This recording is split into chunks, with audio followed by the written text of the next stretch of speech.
News time में आपका स्वागत है। खबर मध्य प्रदेश के रीवा से है, जहां इस नवरात्रि को मां भगवती के आगमन के साथ ही रीवा को एक और बड़ी सौगात मिलने जा रही है। शहर के सिविल लाइन कॉलोनी में पूरी तरह से बनकर तैयार बेहद खूबसूरत अटल पार्क अब केवल लोकार्पण के इंतजार में है। 3 अक्टूबर को अटल पार्क के लोकार्पण कार्यक्रम का आयोजन किया जाएगा।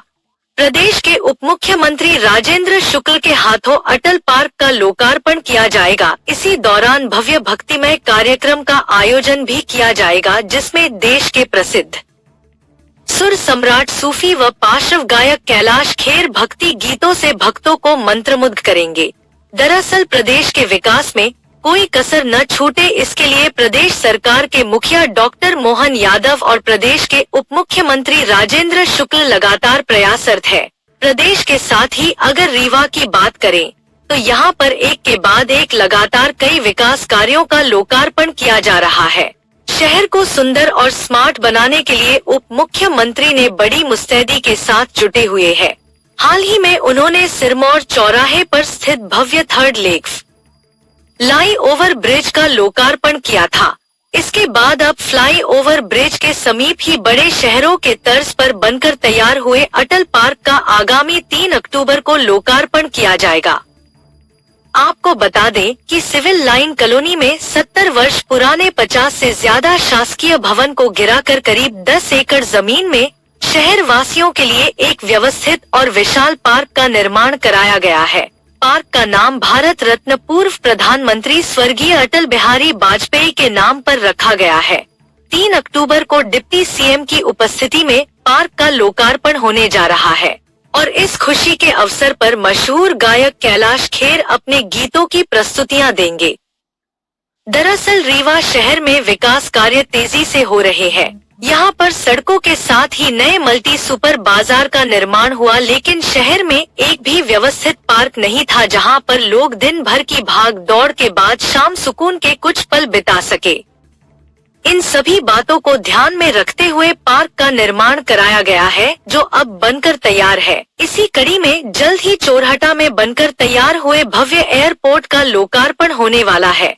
इस एयरपोर्ट से यात्री अब रीवा से भोपाल और इंदौर के साथ ही हैदराबाद के लिए भी सीधी उड़ान भर सकेंगे, जिसकी तैयारियां भी की जा रही हैं। रविवार को आयोजित पत्रकार वार्ता को संबोधित करते हुए प्रदेश के उप मुख्यमंत्री राजेंद्र शुक्ल ने बताया कि 3 अक्टूबर को सिविल लाइन में स्थिति बनकर तैयार हुए अटल पार्क का भव्य लोकार्पण किया जाएगा। आयोजित समारोह में मशहूर गायक कैलाश खेर अपने मधुर गीतों से लोगों को मंत्रमुग्ध करेंगे और इस भव्य पार्क के लोकार्पण कार्यक्रम को हम उत्सव के रूप में मनाएंगे। डिप्टी सीएम राजेंद्र शुक्ल ने कहा कि इसके साथ ही आगामी 23 अक्टूबर को रीजनल इंडस्ट्री कॉन्क्लेव का आयोजन भी प्रदेश के मुख्यमंत्री डॉक्टर मोहन यादव के द्वारा रीवा में किया जाएगा, जिससे रीवा ही नहीं पूरे विंध्य में भारी मात्रा में औद्योगिक विकास के लिए निवेश होगा। राजेंद्र शुक्ल ने बताया कि रीवा में फूड पार्क, आईटी पार्क का भी जल्द निर्माण शुरू होगा, जिससे हजारों लोगों को रोजगार के अवसर प्राप्त होंगे। रीवा को एक नई सौगात मिलने जा रही है। लंबे समय से रीवा में एक कमी हम लोग महसूस करते थे कि एक अच्छा पार्क सुसज्जित और व्यवस्थित, जहां पर हजारों की संख्या में लोग जा सकें, इसकी कमी है। और शहर के हृदय स्थल पे कोई इस प्रकार का स्थान विकसित होना चाहिए। आज वो समय आया है जब 3 अक्टूबर को सिविल लाइन, यहाँ पर 50 से ज़्यादा जर्जर भवन 70 साल से ज़्यादा पुराने थे, जहाँ पर रहने वाले भी खुश नहीं थे और सीलन और जर्जर भवनों के कारण उनके लिए नया आवास निर्मित करके और उस जगह को खाली करा के लगभग 10 एकड़ में एक पार्क का निर्माण हुआ है, जिसका नाम भारत रत्न पूर्व प्रधानमंत्री अटल बिहारी वाजपेयी जी के नाम से करके अटल पार्क का उद्घाटन 3 अक्टूबर को हम लोग करने जा रहे हैं। और ये कार्यक्रम भव्य हो और ज़्यादा से ज़्यादा लोग इसमें आए। इसके लिए जो बहुत बड़े संगीतज्ञ हैं, गायक हैं, आदरणीय कैलाश खेर जी, वो रीवा पधार रहे हैं और उनके क्योंकि लंबे समय से बिंद महोत्सव के बाद फिर कोविड आ गया और भी कई परिस्थितियां निर्मित हुई, जिससे बिंद महोत्सव के लेवल का कोई कार्यक्रम रीवा में अभी हुआ नहीं। तो कैलाश खेर जी के इस कार्यक्रम से जनरली हम लोग इस प्रकार के कार्यक्रम रीवा में करते हैं, जब कोई बड़ी उपलब्धि मिल जाती है उसको सेलिब्रेट करते हैं। आपको ध्यान होगा जब रीवा का बाईपास बना था तो राजू श्रीवास्तव जी को बुलाया था कि बहुत दिनों तक रीवा के लोग दुखी रहे तो अब दिल खोल के हंस सके, इसलिए राजू श्रीवास्तव को बुलाया था। और जब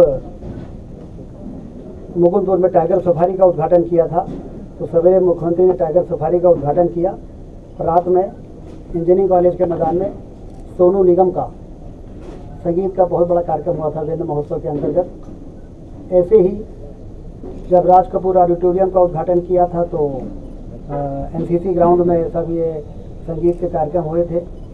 तो हमेशा से ये रहा है कि जब रीवा को लंबे समय के इंतजार के बाद कोई ऐसी सौगात मिले जो रीवा के लोगों के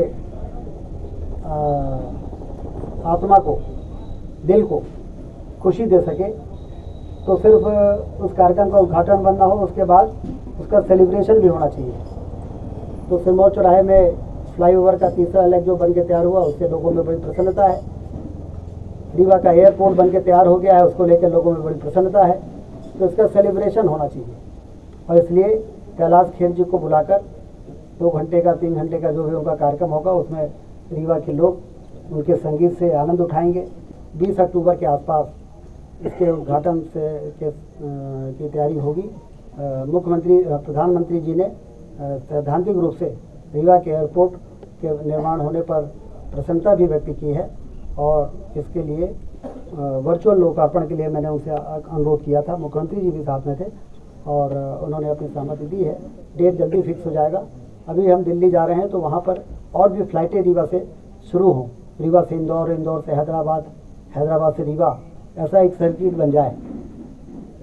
हमने कहा कि रीवा भोपाल तो जो हमारी कमिटेड फ्लाइट है उड़ान में वो तो आ ही रही है, वो शुरुआत में शायद 19 सीटर या 26 सीटर से शुरू होगी, लेकिन 72 सीटर प्लेन यदि रीवा से इंदौर और हैदराबाद और रीवा ऐसा सर्किट बनेगा तो पूरा रीवा साउथ से जुड़ जाएगा और इंदौर जाएगा तो वहाँ से दिल्ली और बम्बई से भी जुड़ जाएगा। तो अब हवाई अड्डे बन गया, अब हवाई जहाज़ कैसे चलाना है, कहाँ से चलाना है, इसके लिए हम दिल्ली जा रहे हैं तो उसके लिए भी हम काम करेंगे।